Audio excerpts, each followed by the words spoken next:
Assalamualaikum warahmatullahi wabarakatuh. Perkenalkan, nama saya Regi Septa Nugraha dengan NIM 2013-0021, Prodi Teknik Elektroindustri, Fakultas Teknik Universitas Negeri Padang.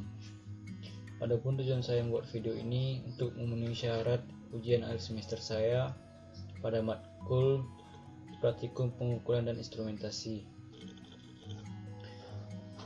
Pada video kali ini saya akan menjelaskan pengukuran tegangan AC dan DC. Pertama, di sini ada tujuan. Yang pertama, mahasiswa dapat membedakan jenis tegangan AC dan DC terhadap praktek yang akan dilaksanakan. Kedua, mahasiswa terampil mengukur harga tegangan bolak-balik dan tegangan searah dengan multimeter. Ketiga, mahasiswa dapat membaca papan skala multimeter dengan baik. Sedikit teori singkatnya, pengukuran tidak lain untuk mengetahui berapa besaran yang sedang diukur. Keterampilan atau kemampuan membaca skala alat ukur merupakan hal yang mendasar dalam penggunaan alat ukur analog. Kemampuan membaca alat ukur analog secara tepat dan cepat adalah dua hal yang penting. Berikut prosedur yang harus diikuti. Yang pertama, menentukan batas ukur yang dipakai. Kedua, pilih skala dan faktor skala yang tepat. Ketiga, perhatikan posisi jarum penunjuk. Batas ukur merupakan skala simpangan penuh dari alat ukur. Faktor skala adalah perbandingan antara batas ukur yang dipergunakan dengan jumlah pembagian skala. Multimeter adalah alat ukur yang dapat dipergunakan untuk mengukur beberapa besaran listrik, antara lain mengukur besaran tegangan bolak-balik, tegangan searah, arus searah, dan tahanan dengan berbagai macam batas ukur yang tersedia. Pada dasarnya, dalam melaksanakan pengukuran harus menempatkan posisi sakar jangka pada besaran yang hendak diukur.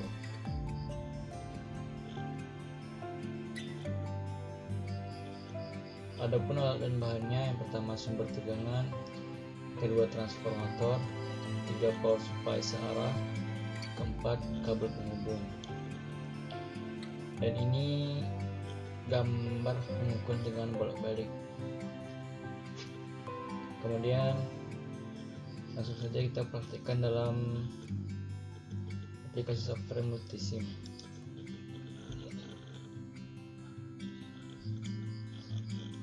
Kita ambil sumber arusnya.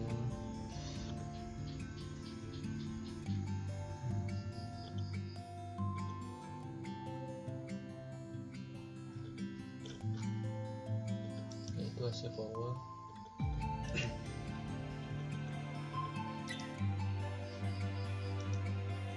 Kemudian kita ambil transformator.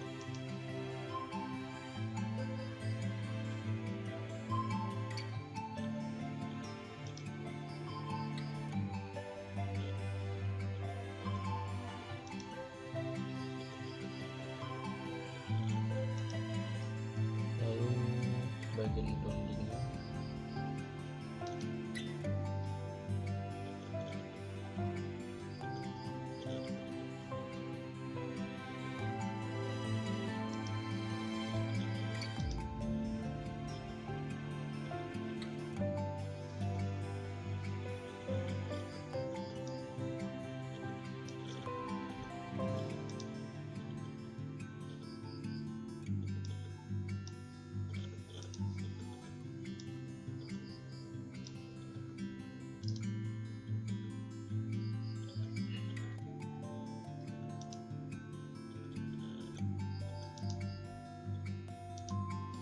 Lalu kita taruh multimeter.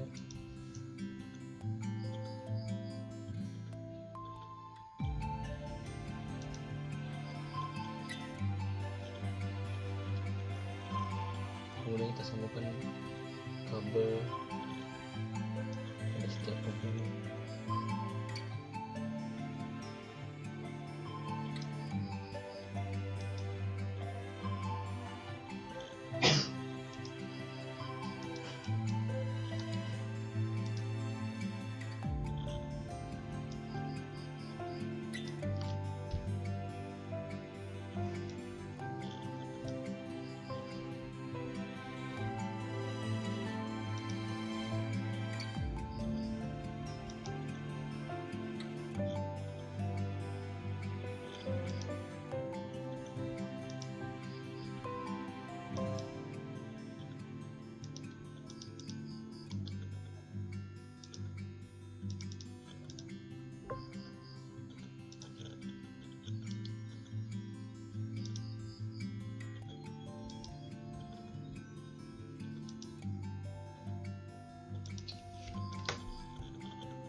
kita tarik dari ini.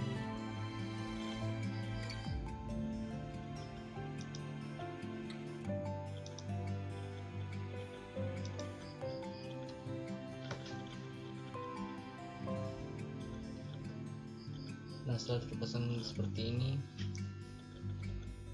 selanjutnya kita jalankan dengan menekan tombol F5 atau tombol hijau segitiga tersebut.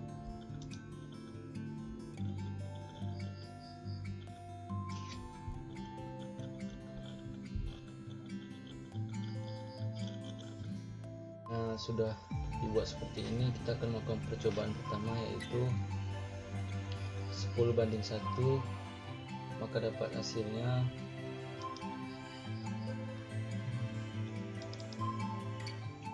22 volt. Kemudian kita lakukan percobaan kedua,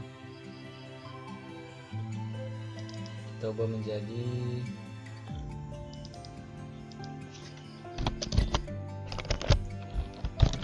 20:1,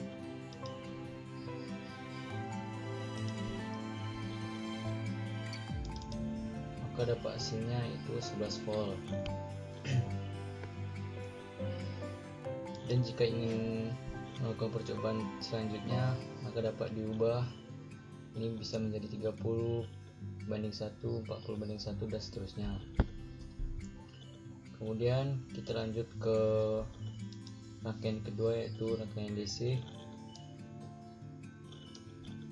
seperti contoh ini. Kita akan membuatnya seperti itu. Pertama-tama kita ambil DC powernya,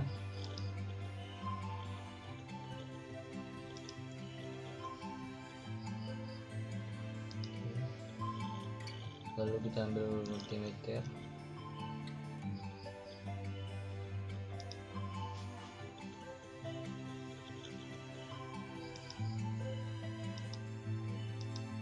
lalu kita tarik kabelnya.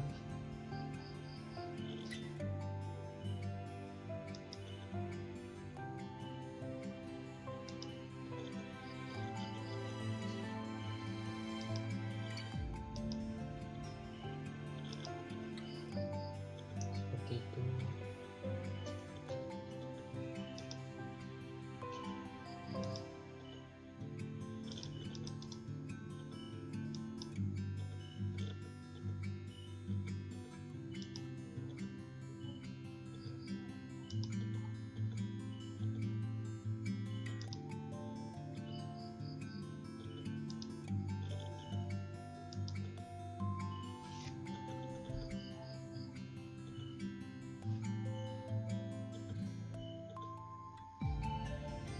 Kemudian kita akan melakukan percobaan pertama.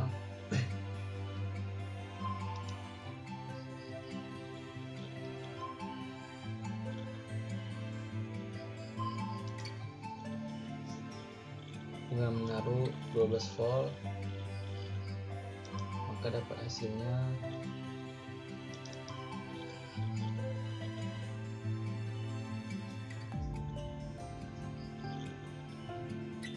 12 volt.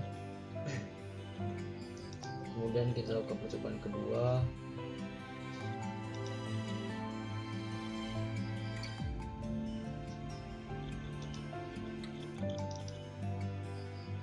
dengan mengubahnya menjadi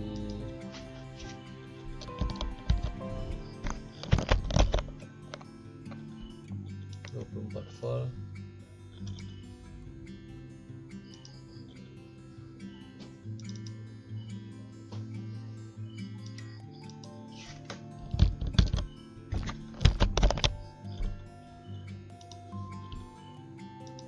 Maka hasilnya jadi 24 volt.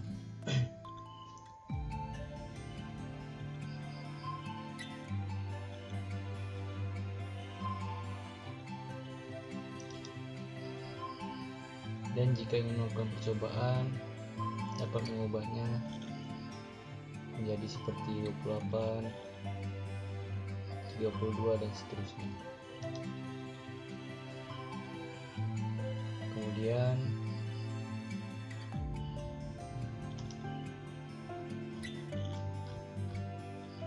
kita masuk pada tabel pengamatan hasil pengumpulan tegangan pada simulasi rangkaian AC dengan mengubah perbandingan trafo. Nah, ini tabel percobaan rangkaian pertama, yaitu rangkaian AC dengan percobaan pertama dengan skala volt 220 volt, frekuensinya 60 Hz, perbandingan trafo 10:1, hasil pengumpulan tegangannya 22 volt. Dan percobaan kedua dengan volt 220 volt, frekuensinya 60 Hz, perbandingan 20:1, maka dapat hasilnya 11 volt. Kemudian kita masuk pada percobaan pada rangkaian tegangan DC. Pada percobaan pertama dengan sumber tegangan 12 volt, maka hasilnya 12 volt. Dan percobaan kedua dengan sumber tegangan 24 volt, maka dapat hasilnya 24 volt. Nah, kemudian kita masuk ke analisa data. Nah, berdasarkan dari hasil percobaan berupa tabel di atas, didapatkanlah grafik perbandingan tegangan pada masing-masing rangkaian. Berikut ini grafik pada rangkaian AC. Dan pada rangkaian AC atau bolak-balik yang di dalamnya terdapat trafo, nilai untuk hasil tegangannya akan tergantung kepada besar input trafo yang akan dimasukkan. Semakin besar nilai perbandingan trafonya, maka semakin kecil hasil tegangan yang akan didapat. Yang kedua ada grafik tegangan pada rangkaian DC. Nah, sedangkan pada rangkaian DC atau searah, hasil tegangan akan sama dengan nilai tegangan yang kita inputkan. Jadi, berapapun nilai yang kita masukkan, multimeter akan menampilkan hasil yang sama. Maka dapat disimpulkan bahwa pada simulasi mengukur rangkaian tegangan AC dan DC, yaitu pada rangkaian AC, besarnya hasil tegangan akan dipengaruhi oleh besarnya nilai trafo yang akan diinput. Semakin besar nilai trafonya, maka nilai tegangan yang didapat akan semakin kecil. Sedangkan pada rangkaian DC, hasil tegangannya akan sama hasilnya dengan besar tegangan yang akan diinputkan. Sedikit saran dari saya, penggunaan software multisim ini sangat berguna untuk melakukan semacam simulasi terlebih dahulu sebelum mahasiswa melakukan pengujian langsung di kampus. Hal ini bertujuan untuk menghindarkan dari semacam kesalahan yang mengakibatkan alat yang digunakan menjadi rusak. Dan dalam simulasi praktek ini, mahasiswa dituntut untuk menguasai software yang akan digunakan dan teliti terhadap membaca hitungan pada multimeter. Hal ini bertujuan agar hasil yang akurat dan sesuai dengan prosedur yang diberikan. Sekian dari presentasi saya. Jika banyak kekurangannya, saya mohon maaf. Dan saya akhiri, wabillahi taufiq wal hidayah. Assalamualaikum warahmatullahi wabarakatuh.